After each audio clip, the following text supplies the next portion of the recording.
तो अगर हम पहले बात करें तो सबसे पहले हम बात कर सकते हैं कि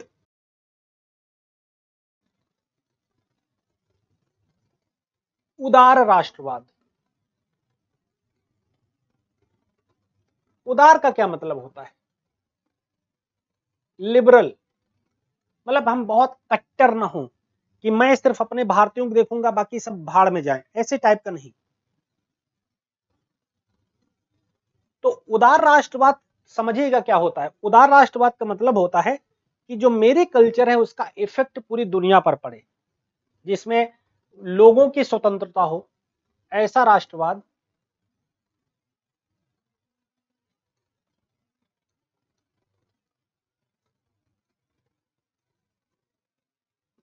जिसमें नागरिक स्वतंत्रता हो।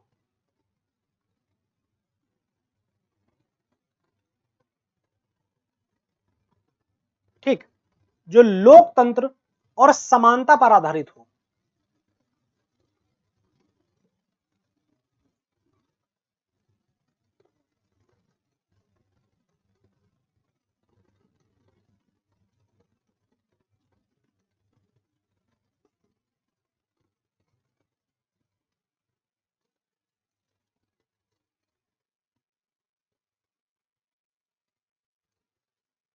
है ना? एग्जाम्पल के लिए देखिए, जैसे फ्रांस की क्रांति हुई, फ्रेंच रेवोल्यूशन हुई कि नहीं हुई 1789 में। इसका इंपैक्ट क्या हुआ, इसका प्रभाव क्या हुआ? इसमें इन्होंने क्या तीन बातें बोली थी? समानता, स्वतंत्रता और भ्रातृत्व या भाईचारा। और ये हमारे देश, जब हमारा देश आजाद हुआ या हमारा देश जब डिस्कस कर रहा था, आजादी के बारे में संघर्ष कर रहा था, तो इन चीजों का बहुत प्रभाव पड़ा कि हमने समानता देखो लाई है अपने कॉन्स्टिट्यूशन में, स्वतंत्रता है और भाईचारे की भावना है। तो एक उदार राष्ट्रवाद के बहुत प्यारा सा एग्जाम्पल है बेटा। नेक्स्ट इज सांस्कृतिक राष्ट्रवाद।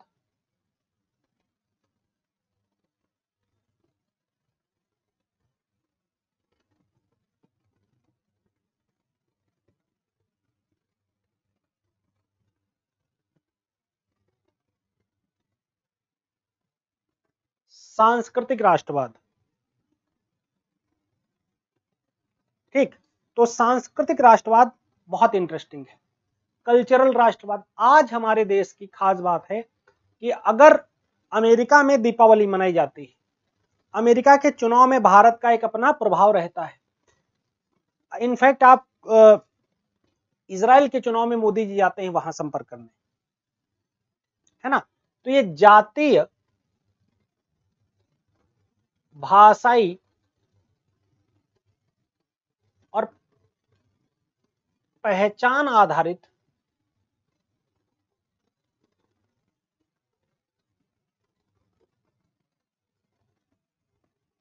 राष्ट्रवाद है।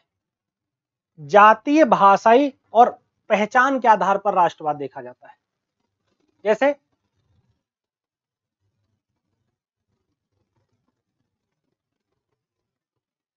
बंगाल में एकता, करजन ने बंगाल का विभाजन कर जरूर दिया था, लेकिन बाद में 1911 में फिर भारत एक हो गया, फिर हम इंटीग्रेटेड हो गए। बहुत कुछ ऐसा कर नहीं पाए जिससे वो हमें नुकसान पहुंचा पाते, है ना? या भारत में जो आर्य की संस्कृति है ना, भारत में जियो और जीनो दो की संस्कृति है, जो अलग अलग संस्कृति, धर्म, मूल्य, परंपराओं के आधार पर जो हमें पहचान है, वो सारी चीजें इसमें शामिल होती हैं।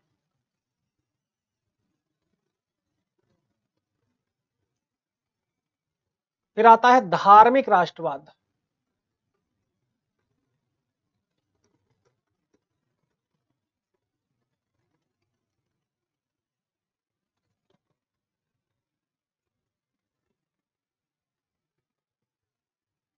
ठीक, तो दुनिया में आपको पता है कि बहुत सारे देश हैं जो धर्म के आधार पर अलग अलग हुए। ठीक, धर्म के आधार पर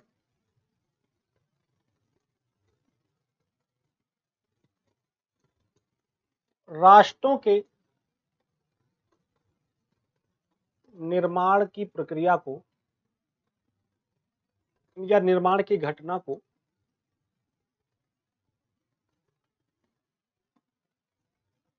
धार्मिक राष्ट्रवाद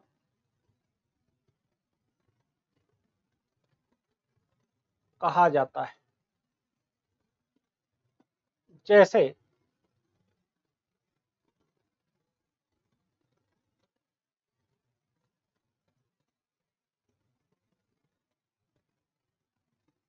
पाकिस्तान का निर्माण।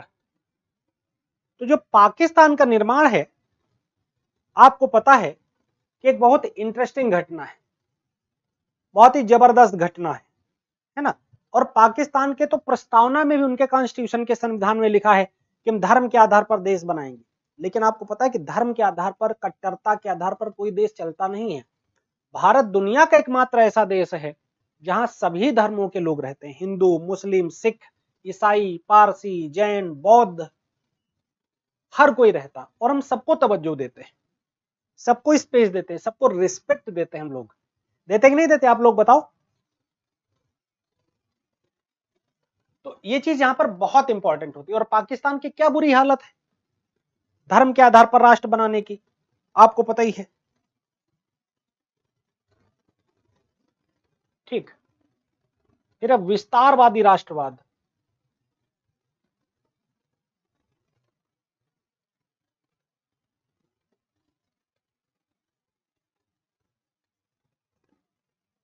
विस्तारवादी राष्ट्रवाद वही राष्ट्रवाद है जिसका प्रयोग अक्सर हिटलर और मुसोलिनी किया करते थे। ठीक, तो जब कोई व्यक्ति या देश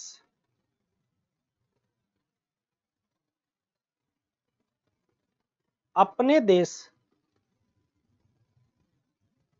का विस्तार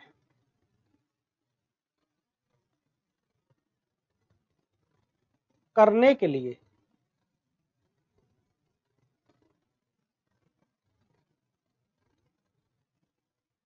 इसका प्रयोग करता है,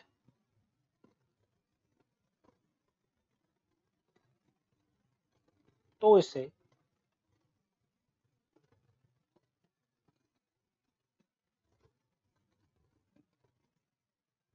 विस्तारवादी राष्ट्रवाद कहते हैं।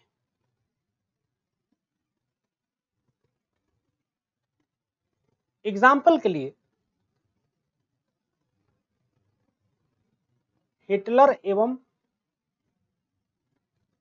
मुसोलिनी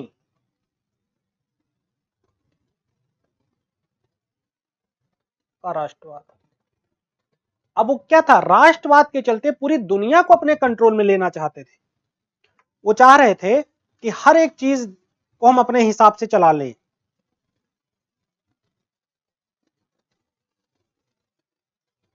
ठीक, अब बात करते हैं गांधीवादी राष्ट्रवाद के बारे में।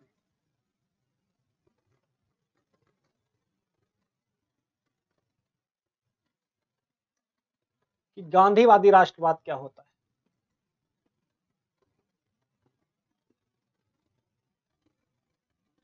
या गांधीवादी राष्ट्रवाद किस तरीके से हम उसको समझ सकते हैं।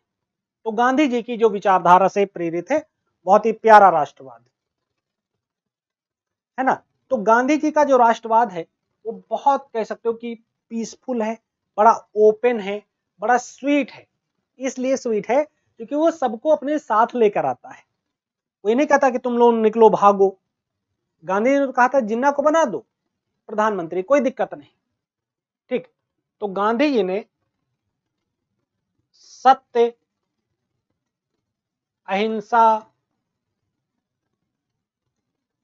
सत्याग्रह, इन सब चीजों का फोकस किया है ना।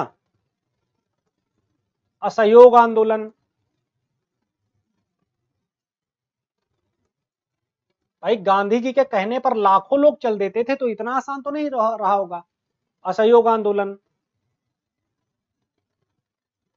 है ना, भारत छोड़ो आंदोलन,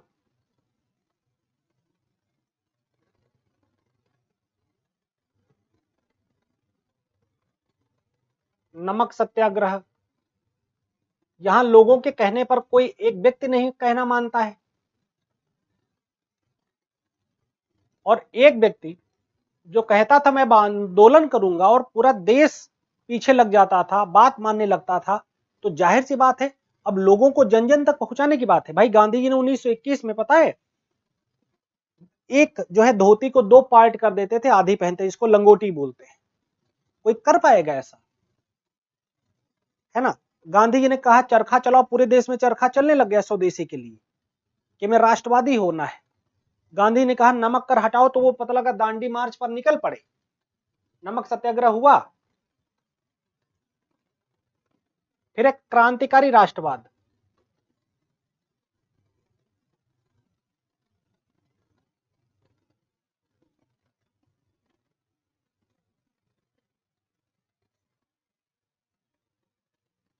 क्रांतिकारी राष्ट्रवाद। तो क्रांतिकारियों में आपको पता है, क्रांतिकारी जो विचारधारा है यह हमारे देश में 1905 से 1919 तक चली थी। वैसे आगे तक भी चली, पर यहां तक तेजी के साथ चली। अब जैसे आप देखते हो भगत सिंह,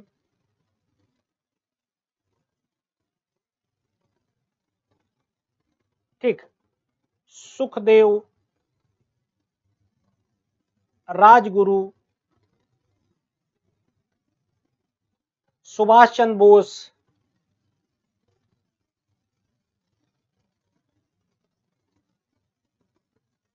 चंद्रशेखर आजाद,